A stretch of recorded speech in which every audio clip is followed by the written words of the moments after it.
बातें की। और इन दिनों के अंत में हमसे पुत्र के द्वारा बातें की, जिसे उसने सारी वस्तुओं का वारिस ठहराया, सारी वस्तुओं का वारिस ठहराया। और इन दिनों में फिर से पढ़ते हैं दूसरा पद, इन दिनों के अंत में हमसे पुत्र यीशु से बातें की, जिससे उसने यीशु को और उसके वचन को सारी वस्तुओं का वारिस ठहराया, और उसी के द्वारा उसने सारी सृष्टि रची। All the creation has created by his word only. उसका वचन उसकी मनसा है, वचन उसका मन है, वचन उसकी कल्पनाएं हैं, वचन उसके सोच हैं, वचन उसके काम करने की शैली का आयाम है।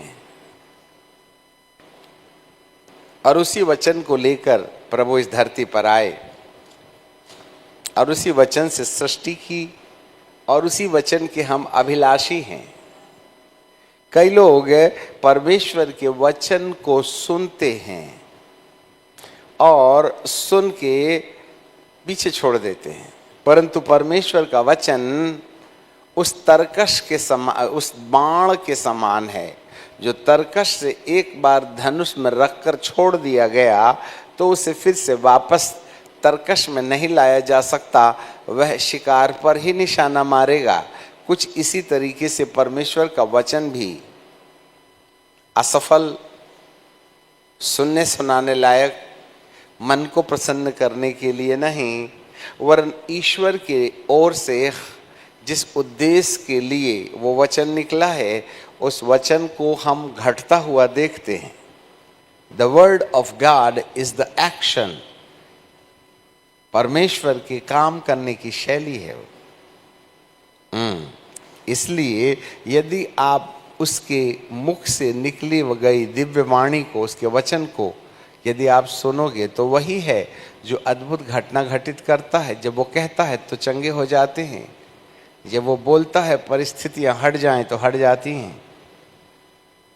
वो कोई सुनने सुनाने का व्यापार नहीं है कि आप सुनते रहिए और वो सुनाते रहिए।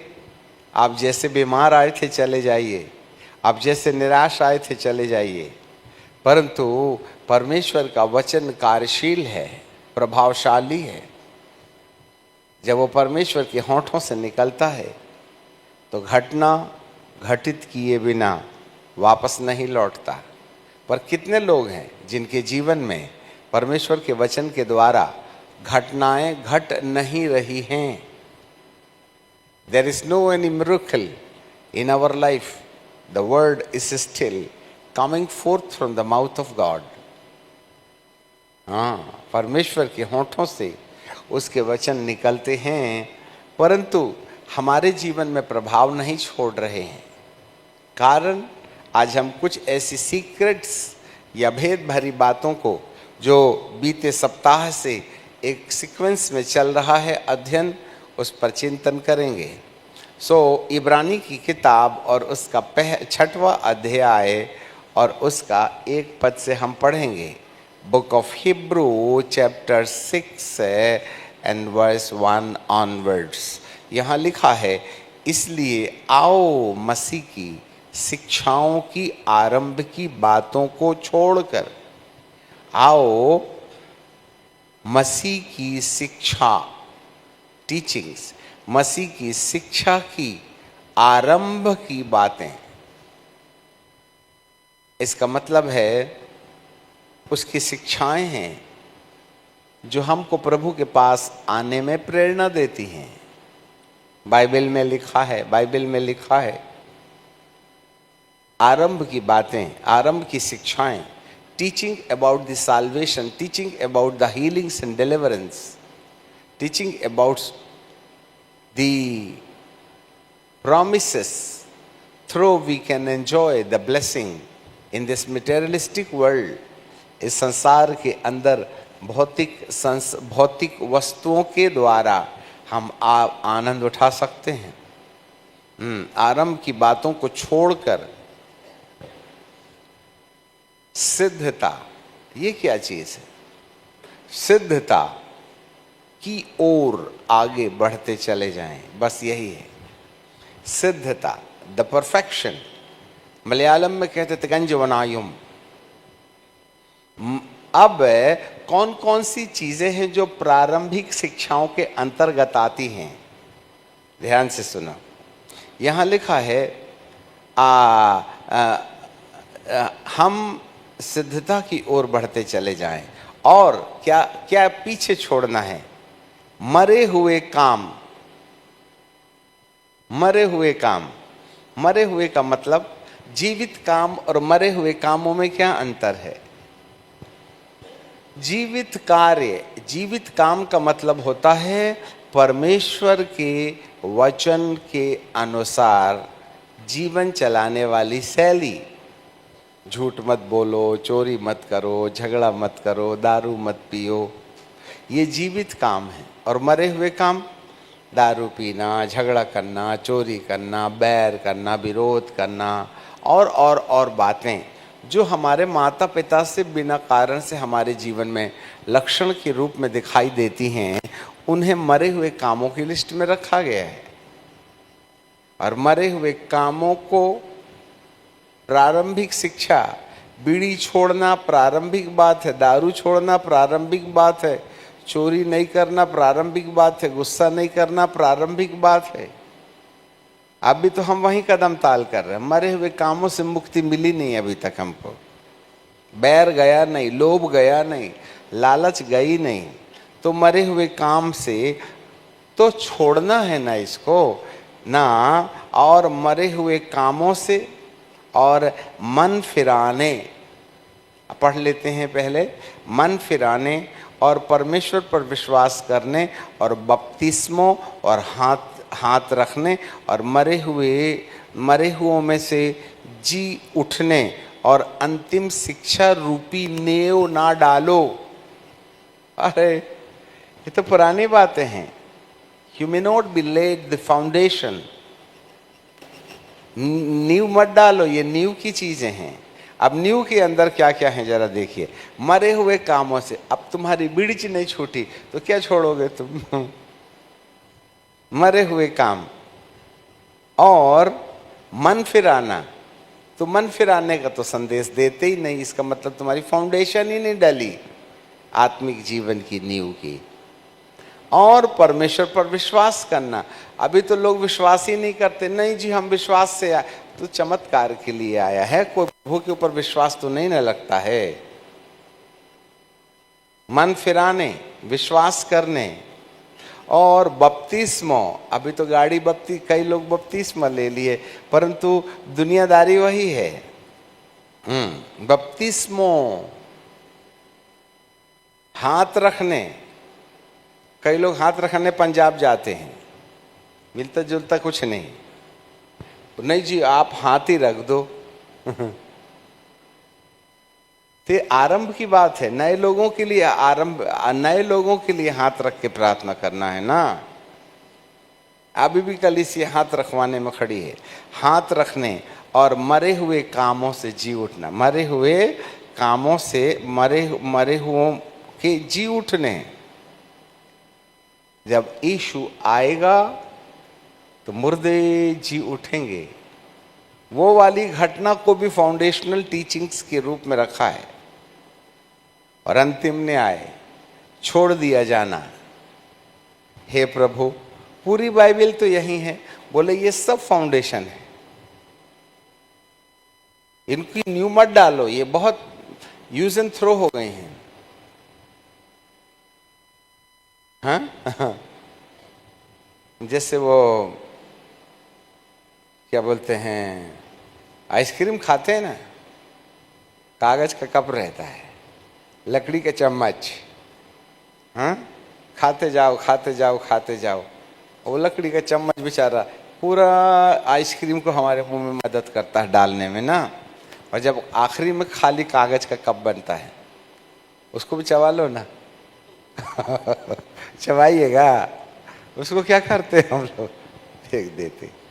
तो ये जो ग्लास है ना, वो उस समय तक काम आता है कागज का जब तक आप आइसक्रीम को सॉलो नहीं कर लेते हैं। और जब आप आइसक्रीम खा लेते हैं तो उसको धो मांझ के पर्स में नहीं रखते कि कल भी काम आएगा पानी पीने के। कांच नीचे किए, डस्टबिन। तो मरे हुए कामों से ये कागज का प्याला है, और मन फिराना भी आइसक्रीम के कागज का प्याला है, और विश्वास करना भी कागज का प्याला है, बपतिस्मा लेना देना भी कागज का प्याला है, हाथ रखना भी कागज का प्याला है। यीशु के दोबारा आगमन के विषय में मुर्दा जिंदा हो जाएगा, ये शिक्षाएं भी कागज का कप है। और अंतिम न्याय छोड़ दिया जाएगा, छोड़ दे बीड़ी, अंतिम न्याय की शिक्षा रूपी नियो ना डालो। इससे ऊंची एक और चीज है, और वो ये है कि हम आरंभ की बातों को छोड़कर सिद्धता की ओर बढ़ते चले जाएं। ये जो सिद्धता नामक आइसक्रीम है, इसी के लिए ये कागज का कप है ना। वो चम्मच से निकाल के आपके हाथ में देगा ना, तो आपके पूरे कपड़े धोने लायक हो जाएंगे। इसीलिए ये जो शिक्षाएं हैं, आरंभ की शिक्षाएं, उसकी जरूरत है, ध्यान दो, उसकी जरूरत है, पर आइसक्रीम खाने तक जरूरत है। और आइसक्रीम खाने के बाद इस कप की जरूरत खत्म हो जाती है। इसलिए आगे क्या लिख दिया तीसरे पद में, और यदि परमेश्वर चाहे तो हम यही करें, क्या? आरंभ की शिक्षा, क्योंकि उसके बिना आइसक्रीम आप तक नहीं पहुंचेगी ना, उसकी जरूरत है। अब आप इन तमाम बातों से होके गुजरे ही नहीं, और पहले ही कह दिए अरे बपतिस्मा की क्या जरूरत है, उसको तो छोड़ा बोला, लेके भी तो छोड़ना है, नहीं लेते जाओ। लेके छोड़ो ना, आप तो लिए भी ना छोड़ दिए। यदि तुम्हें कप चाहिए ही नहीं तो ले लो फिर हाथ में, वो ऐसा गंजी में डालेगा और ऐसा करके आपके हाथ में दे देगा, चाटते रहो आइसक्रीम, हाँ? और दाढ़ी और कपड़े में बहाते रहो, हाँ? इसकी रिक्वायरमेंट है। मरे हुए कामों से छुटकारा पाने की जरूरत है, मन फिराने की जरूरत है, विश्वास करने की जरूरत है, बपतिस्मा लेने की जरूरत है, हाथ रखवाने वाली सेवा की जरूरत है, जी उठने की शिक्षा की जरूरत है, अंतिम न्याय की शिक्षा की जरूरत है। ये सब हमको मदद करती हैं उस आइसक्रीम को, अर्थात सिद्धता को प्राप्त करने वाली ये संपत्ति है, जिसको प्राप्त करने के लिए इन सब बातों की जरूरत होती है। हम तो यही उलझे हुए हैं।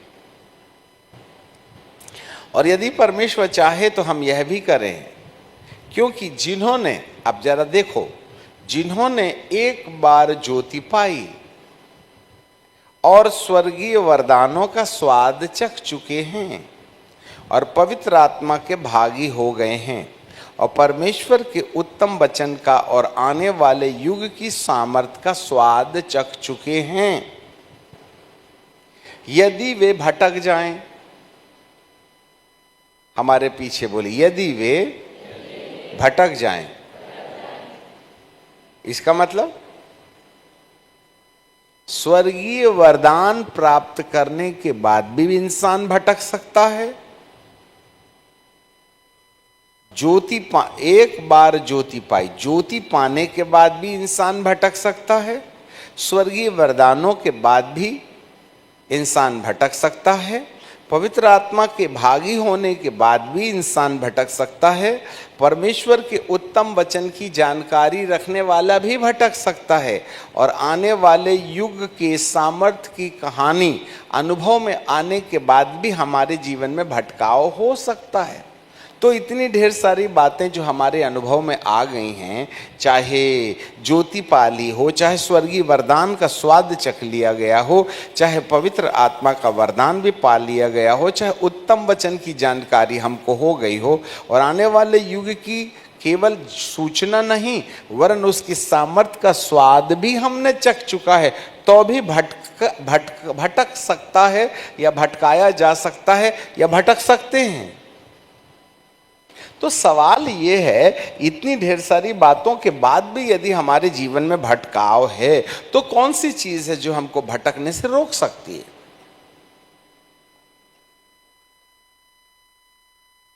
जो हम मिस कर रहे हैं।